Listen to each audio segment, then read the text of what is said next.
तो गाइज आज आए हम टाटा मोटर्स की Shri Ganga four wheels automobile agency के ऊपर। ये राजगढ़ सादुलपुर के अंदर है। इसके अंदर हम बात करेंगे टाटा की तरफ से ऑफर किए जाने वाले एस के बारे में।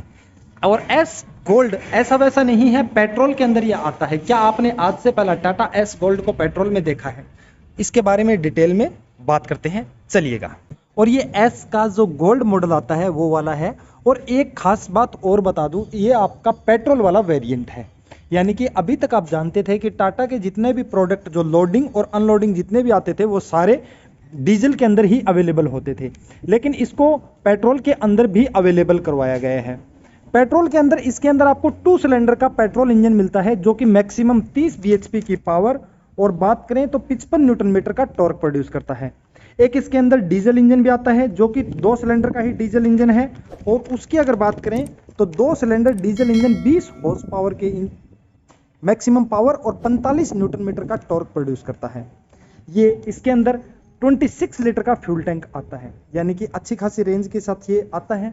बाकी अगर इसकी कुल लंबाई की बात करें तो टोटल जो इसकी लंबाई है वो 3800 mm है और इसकी जो विड्थ है वो 1500 mm है। अगर इसकी हाइट की बात करें यानी कि केबिन हाइट, जो ये वाली केबिन हाइट है, इस केबिन हाइट की बात करें तो केबिन हाइट इसकी 1840 mm ऑफर की जाती है। अब इसके बारे में मैं क्यों बात कर रहा हूँ, ये क्यों ज़रूरी है बात करना, वो भी अब बात कर लेते हैं कुछ टेक्निकल इन्फॉर्मेशन के बाद। जब ये टाटा गोल्ड, टाटा का जो एस है यानी कि जिसे हम छोटे हाथी के नाम से भी जानते हैं, वो मार्केट में जब पहली बार आया था तो इसने आते ही धूम मचा दिया था और लोगों की ये पहली पसंद भी बना था। क्यों? क्योंकि इसने जो बाजार के अंदर मार्केट में जो कैरी करने के लिए जिन चीज़ों की रिक्वायरमेंट थी उसको बहुत कम कर दिया था। टर्निंग रेडियस बहुत कम थी और उसके अलावा ये बहुत अच्छा मैक्सिमम वेट यानी कि 1 टन तक वजन ले जाने में सक्षम था। मुझे ध्यान नहीं है कि कंपनी कितना क्लेम करती है, लेकिन 1 टन वजन तक ये आसानी से ले जा सकता था। इसका खर्चा बहुत कम था, टाटा का छोटा इंजन था, टाटा का ट्रस्टेड था, क्योंकि टाटा हमेशा से ही जो लोडिंग व्हीकल है वो ट्रस्टेड रही है।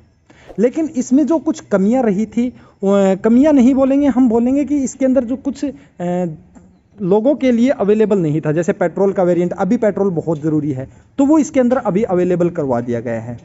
डीजल और पेट्रोल दोनों के अंदर आता है। शुरुआत करते हैं फ्रंट से। फ्रंट में बात करते हुए चलते हैं तो यहाँ पर आपको टाटा का लोगो और इसी के साथ जाली रखी गई है ताकि एयर वेंट यानी कि एयर का फ्लो आसानी से रहे।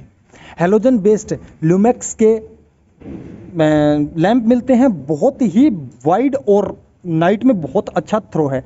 ऊपर की तरफ टर्न इंडिकेटर, कोई डे टाइम रनिंग लाइट्स नहीं आती क्योंकि लोडिंग व्हीकल है उस हिसाब से, लेकिन फ्रंट में यहाँ पे सिक्योरिटी के हिसाब से रिफ्लेक्टर्स रखे गए हैं। नंबर प्लेट के लिए जगह है, नीचे की ब्लैक क्लैडिंग, और ये ब्लैक क्लैडिंग जो है वो प्योर प्लास्टिक की बनी हुई है लेकिन मजबूत है।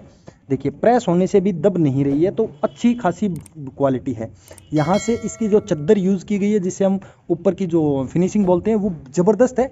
देखिए मैं कितना इसको प्रेस करने की कोशिश कर रहा हूँ लेकिन ये फिर भी दब नहीं रही है, तो ज़बरदस्त ये इसकी क्वालिटी है। टाटा हमेशा से ही बिल्ड क्वालिटी के मामले में ज़बरदस्त रहा है। 2 वाइपर रखे गए हैं, वो सर तो इसके अंदर नहीं है, वो सर नहीं दिया गया है, सिर्फ वाइपर्स है जिनका आप यूज़ कर सकते हैं। अब बात करते हैं पैसेंजर साइड, तो CX की बेजिंग, उसके अलावा ORVM, और ऐसे ORVM देखे हुए हमें एक ज़माना ही हो चुका है। ज़बरदस्त ORVM है। थ्रो और इसकी जो कवर है यानी कि जितना ये एरिया को पीछे का कवर करता है वो बहुत ज़बरदस्त है, बहुत अच्छा खासा वाइड एरिया ये कवर करता है। पीछे की तरफ ये इसकी कुछ वेट कैरी करने के लिए दिया गया है जिसकी हाइट 1 फीट के अप्रोक्सीमेट है, लंबाई लगभग 7 फीट 2 इंच है, और अगर इसकी चौड़ाई की बात करें तो 4 फीट 9 इंच की चौड़ाई इसके अंदर ऑफर की जाती है। पीछे की तरफ 3 पॉइंट सेंसर्स दिए गए हैं, रिवर्स पार्किंग सेंसर्स 3 पॉइंट के हैं। आजकल हम देखते हैं लोडिंग गाड़ियों में सिर्फ 2 पॉइंट्स के सीट बेल्ट आते हैं, सीट बेल्ट नहीं, जो रिवर्स सेंसर है वो 2 आते हैं, लेकिन इसमें 3 रखे गए हैं। यहाँ पर रिवर्स पार्किंग लाइट रखी गई है, ठीक है, यहाँ नीचे की तरफ नंबर प्लेट लगाने के लिए, और ये इसका स्टॉप लैंप, और इधर आपका टर्न इंडिकेटर। स्पेयर टायर को नीचे की तरफ ही फिटिंग किया गया है। एक जो इसका ड्रॉबैक रहा या इसके लिए नेगेटिव पॉइंट हम बोले तो इसकी जो ग्राउंड क्लियरेंस है वो मात्र 160 mm है। एक लोडिंग गाड़ी के हिसाब से, यानी कि इसको आप कच्चे या ऑफ रोडिंग की जगह पर ज़्यादा यूज़ नहीं कर सकते हैं, पक्के के लिए ये बनाया गया था। पेट्रोल वाला वेरिएंट है उसकी बेजिंग यहाँ दी गई है, पेट्रोल डलेगा इसके अंदर। और टायर्स जो हैं जिग्मा MRF जिग्मा CT के रखे गए हैं 145/80 R12 के। ये देखिए इसके 12 इंच के टायर हैं, स्टील व्हील के साथ सिंपली आते हैं, इसमें स्टील व्हील ही आएंगे। और नीचे का जो सिस्टम है वो कम्प्लीटली ओपनड ही है, इसमें कोई ऐसी कवरिंग वगैरह ज़्यादा नीचे से नहीं आती है। इसका इंजन जो है वो कम्प्लीटली जो केबिन है उसके नीचे रखा गया है, और जब हम केबिन में बैठेंगे तो बात करेंगे उसके बारे में भी, ठीक है। तो DPF वगैरह का सिस्टम इसमें है ही नहीं, क्योंकि ये पेट्रोल वाला वेरिएंट है, तो DPF आने का तो कोई चांस है ही नहीं। बाकी ड्राइवर साइड में कोई ऐसा नहीं है। सिर्फ बात करते हैं तो ऐसी कुछ दो आपको मैनुअल की मिलती हैं, मैनुअल ही की हैं दोनों के दोनों, और इसी से आप मैनुअली इसको अनलॉक कर सकते हैं। लोगों ने मॉडिफिकेशन करवा करके तो बहुत कुछ कर रखा है, लेकिन ज़्यादातर ये जो कंपनी आता है वो उसमें मैनुअल सिस्टम ही मिलता है। अंदर चलते हैं, अंदर चलते हुए बात करते हैं। तो सबसे पहले यहाँ से देख लेते हैं। तो ये कुछ इसका बेसिक सिंपल सा डैशबोर्ड भी ऐसा सिंपल सा मिलता है, और उसके अलावा 2 सीटिंग के कॉन्फ़िगरेशन में आता है। बीच के अंदर यहाँ पर इसका इंजन भी है, gear box, hand brake system, बाकी यही है। और जो ड्राइवर साइड का डोर है या पैसेंजर साइड का डोर है उनके ऊपर सिंपली आपको बस यही इंफॉर्मेशन मिलती है, यानी कि यही यूटिलिटी मिलती है, जिसके अंदर मैनुअली आप घुमा करके विंडो रोल डाउन कर सकते हैं और गाड़ी को अंदर से खोल सकते हैं। लॉक अनलॉक करने के लिए अंदर से ये रखा गया है। अब चलते हैं अंदर की तरफ और की इंसर्ट करके बात करते हैं। एक बात उससे पहले बता देता हूँ, आजकल जितनी भी छोटी गाड़ी आती है आप उसमें देखते हो कि जो एक्सेलरेटर आता है वो यहाँ कहीं माउंटेड होता है, लेकिन इसका जो एक्सेलरेटर है वो कहीं ना कहीं आपको बड़ी गाड़ी की याद दिलाएगा। कितना बड़ा एक्सेलरेटर है और कितनी शानदार इसकी पोजीशनिंग रखी गई है, वो जब आप अंदर बैठ के बात करेंगे तो आपको ज़्यादा बेटर समझ में आएगा। चलिए, तो जैसे ही एंट्री करते हैं तो एंट्री बहुत आसान है कि यहाँ पे नीचे की तरफ इंसर्ट होती है। इंसर्ट करते ही ये इसका इंस्ट्रूमेंट क्लस्टर है, ध्यान दीजिएगा इंस्ट्रूमेंट क्लस्टर के ऊपर थोड़ा सा कैसा है इसका इंस्ट्रूमेंट क्लस्टर। तो मैं गाड़ी को स्विच ऑन करता हूँ। डिजिटल स्पीड, उसके साइड में एक स्क्रीन रखी गई है और स्क्रीन के अंदर अलग अलग इंफॉर्मेशंस भी रखी गई हैं। तो चलिए बात करते हैं एक एक इंफॉर्मेशंस की आगे। तो इसके अंदर जो इन्फॉर्मेशन ऑफर होती है उनकी बात करते हैं। जैसे यहाँ पर आपको टोटल कितनी ये ट्रिप बी दिखा रहा है, ये आपकी टोटल कितना चला है उस बारे में इन्फॉर्मेशन, ये ट्रिप ए के बारे में इन्फॉर्मेशन, ट्रिप बी, बस यही इन्फॉर्मेशन आपको मिलती है। इधर आपको डिजिटल स्पीड, यहाँ पर आपको जो है इसके इंजन वगैरह की वार्निंग लाइट्स वगैरह देखने को मिलती है। यहाँ पर डिजिटली ही आपको फ्यूल के इंडिकेशन और इधर आपको टेम्परेचर के इंडिकेशन दिखाई जाती है। तो सारा जो सिस्टम है वो लगभग इसके अंदर डिजिटल ही रखा गया है, ठीक है। तो डिजिटल इंफॉर्मेशन के साथ ये आता है। अब चलिए बात करते हैं और बहुत सारी इंफॉर्मेशंस के इसके बारे में। तो स्टीयरिंग व्हील से ही शुरुआत करते हैं। सिंपल सा स्टीयरिंग व्हील जैसा आप देखते हैं वैसा ही आता है। इसमें पूरा हॉर्न पैड न दे करके सिर्फ दोनों साइड ऐसे छोटे छोटे हॉर्न पैड रखे गए हैं, और ये हॉर्न पैड यहाँ से आप प्रेस करते हैं तो लाउड है, अच्छा है। ऊपर की तरफ ORVM रखा गया है, कोई डे नाइट एडजस्टेबल नहीं है, सिंपल सा ORVM है ये आपका। यहाँ से लाइट, इसके एक ऑन ऑफ का सिंपल सा कंट्रोल रखा गया है। 4 स्पीड मैनुअल गियर बॉक्स के साथ ये आता है, जिसमें 1 रिवर्स और 4 फ्रंट के लिए गियर बॉक्स रखे गए हैं।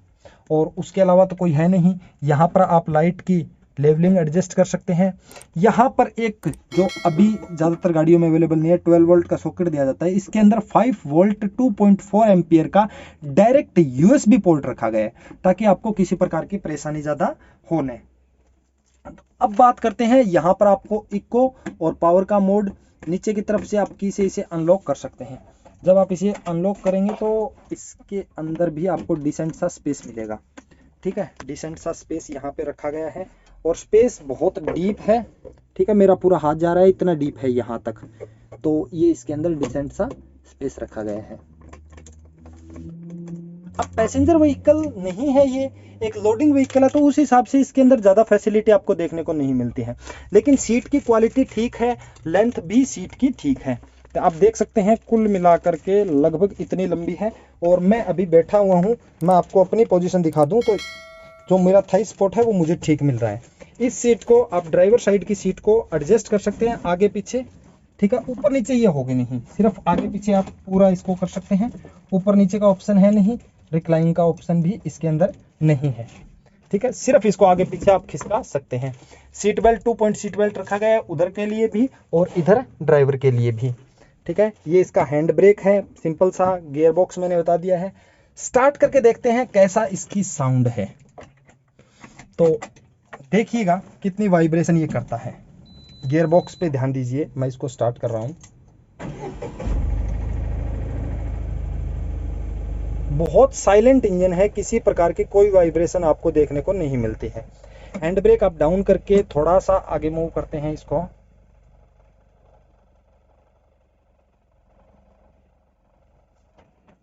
अच्छा है, जबरदस्त है। जब हमें टाइम मिलेगा तब हम इसको चला करके भी देखेंगे।